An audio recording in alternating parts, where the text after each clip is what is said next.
I-Believers! Alam niyo ba kung ano ang challenge ko ngayon? Sign ka man naroroon. Okay, meron ako ditong 4 na illustrations.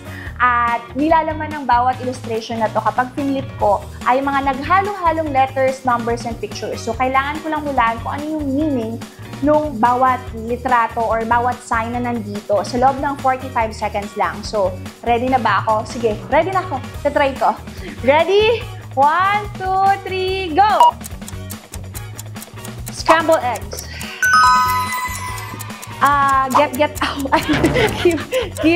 Forgive and forget. Cloud9. Tama? Cloud9? First aid. Guys, ang hirap nun pero nagawa ko! Baka laking I believe ko. I believe.